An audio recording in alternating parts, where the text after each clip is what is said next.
आज हम बात करेंगे बिजनेस की एक ऐसी सच्चाई के बारे में जिस पर अक्सर किसी का ध्यान नहीं जाता, और वो है सेल्स और डिस्ट्रीब्यूशन की छुपी हुई कला। एक बहुत आम सोच है ना? खासतौर पे जो लोग टेक या क्रिएटिव फील्ड में हैं, उन्हें लगता है कि बस एक शानदार प्रोडक्ट बना लो और काम हो गया, सफलता पक्की है। लेकिन ये जो सोच है ना कि कस्टमर अपने आप दौड़े चले आएंगे, ये बस एक सपना है। सच तो ये है कि असलियत इससे कई ज्यादा पेचीदा है। तो चलिए इस मामले की तह तक चलते हैं और सबसे पहले ये समझने की कोशिश करते हैं कि आखिर सेल्स की दुनिया को लेकर इतनी नेगेटिविटी क्यों है। लोग इसे इतनी नीची नज़र से क्यों देखते हैं। इस बात को समझने के लिए एक मजेदार कहानी है, डगलस एडम्स की मशहूर किताब the hitchhiker's guide to the galaxy से। कहानी कुछ यूं है कि इंसानियत को बचाने के लिए 3 स्पेसशिप भेजी जाती हैं। एक में थे सारे बुद्धिजीवी लीडर्स, दूसरे में थे काम करने वाले लोग कारीगर, और तीसरे में उसमें भर दिए गए सारे सेल्स पीपल और कंसल्टेंट्स। अब होता यह है कि पहले 2 ग्रुप वाले मिलकर ये तय करते हैं कि ये सेल्स वाले तो बेकार लोग हैं और उनसे छुटकारा पा लेते हैं। ये कहानी बड़ी अच्छी तरह दिखाती है कि सेल्स को लेकर लोगों के मन में कैसी धारणा बनी हुई है। लेकिन असल दुनिया में कहानी बिल्कुल अलग है। यहाँ डिस्ट्रीब्यूशन ही सब कुछ है, और जिस काम को बेकार समझा जाता है ना, उसका स्केल इतना बड़ा है कि सुनकर होश उड़ जाएंगे। मिसाल के तौर पर सिर्फ अमेरिका की एडवर्टाइजिंग इंडस्ट्री को ही ले लीजिए। ये कोई छोटी मोटी नहीं, बल्कि 150 बिलियन डॉलर की इंडस्ट्री है। इसमें 6 लाख से भी ज्यादा लोग काम करते हैं, और ये एड्स इतने सटल होते हैं कि हमें पता भी नहीं चलता, और ये हमारी सोच पर असर डाल रहे होते हैं। लेकिन रुकिए, कहानी यहीं खत्म नहीं होती। सेल्स इंडस्ट्री इससे भी 3 गुना बड़ी है, पूरे 450 बिलियन डॉलर की। और इसमें काम करने वालों की संख्या जानते हैं? 32 लाख। सोचिए जरा। तो मुद्दा ये है कि जो लोग चीजें बनाते हैं, मतलब इंजीनियर्स या क्रिएटर्स, और जो लोग उन्हें बेचते हैं, यानी सेल्समैन, उनकी सोच में जमीन आसमान का फर्क है। बिल्कुल 2 अलग दुनियाएं हैं।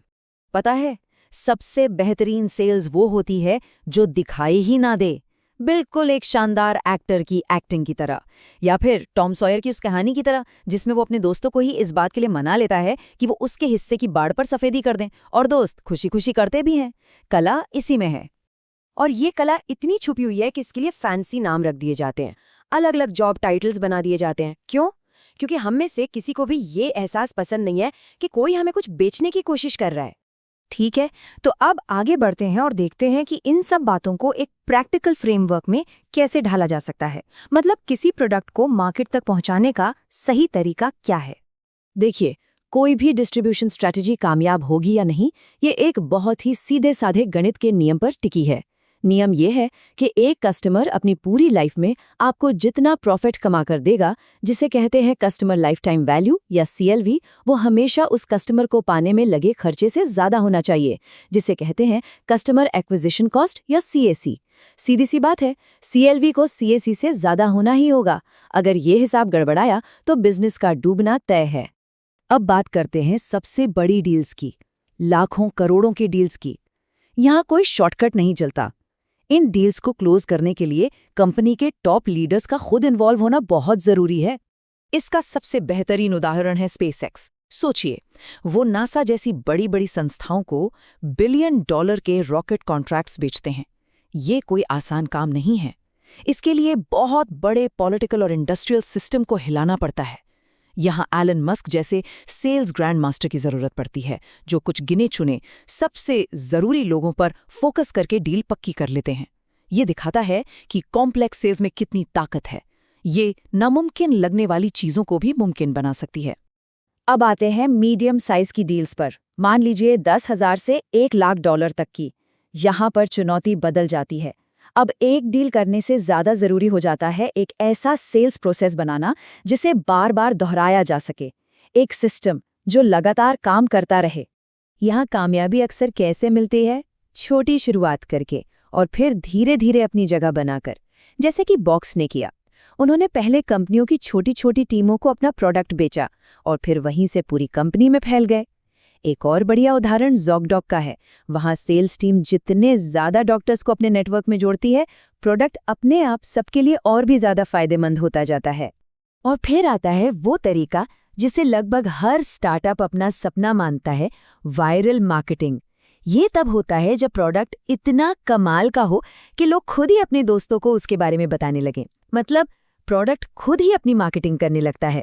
पेपैल इसका क्लासिक केस है। उन्होंने वायरल ग्रोथ को किस्मत के भरोसे नहीं छोड़ा, बल्कि उसे बाकायदा डिजाइन किया। कैसे? उन्होंने नए यूजर्स को साइन अप करने के लिए सीधे सीधे पैसे दिए, $20, और फिर अपने दोस्तों को रेफर करने के लिए और पैसे दिए। नतीजा 7% की डेली ग्रोथ, हर 10 दिन में यूजर्स की संख्या डबल। ये एक ऐसी सुनामी थी जिसे कोई नहीं रोक सकता था। तो अब हमारे पास कई सारे ऑप्शंस हैं: complex sales, personal sales, viral marketing. ऐसे में एक बहुत बड़ी गलती जो लोग अक्सर करते हैं वो ये है कि वो हर चीज में थोड़ा थोड़ा हाथ आजमाने की कोशिश करते हैं। लेकिन सच तो ये है कि डिस्ट्रीब्यूशन में पावर लॉ काम करता है। इसका मतलब है कि आपको बस एक चैनल ढूंढना है जो आपके लिए काम करे। अगर आप किसी एक डिस्ट्रीब्यूशन चैनल को भी सफल बना लेते हैं तो आपका बिजनेस चल पड़ेगा। लेकिन अगर आप कई चैनलों पर हाथ पैर मारते हैं और किसी एक में भी कामयाब नहीं हो पाते तो खेल खत्म। और ये हमें इस चर्चा के सबसे ज़रूरी और आखिरी सबक पर ले आता है। एक ऐसी सच्चाई जो हम सब पर लागू होती है, चाहे हमारा जॉब टाइटल कुछ भी क्यों ना हो। देखिए, सेलिंग का मतलब सिर्फ प्रोडक्ट बेचना नहीं होता।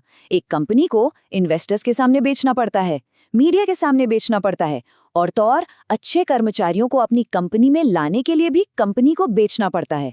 हर जगह पर्सुएजन और डिस्ट्रीब्यूशन के वही सिद्धांत काम आते हैं। तो इससे कोई फर्क नहीं पड़ता कि कोई कर्मचारी है, फाउंडर है, इन्वेस्टर है या प्रोफेसर। अपने आइडियाज़, अपनी स्किल्स और अपने विजन को दूसरों के सामने सही तरीके से पेश करने की, यानी बेचने की काबिलियत ही है जो एक सुपरस्टार को भीड़ से अलग करती है। क्योंकि दिन के आखिर में अगर प्रोडक्ट, कोई कंपनी है, कोई प्रोजेक्ट है या फिर खुद का करियर ही क्यों ना हो, किसी न किसी को तो उसे बेचने का जिम्मा उठाना ही पड़ेगा। तो जरा अपने आसपास देखिए, अगर कोई और सेल्स पर्सन नजर नहीं आ रहा तो फिर वो कौन है?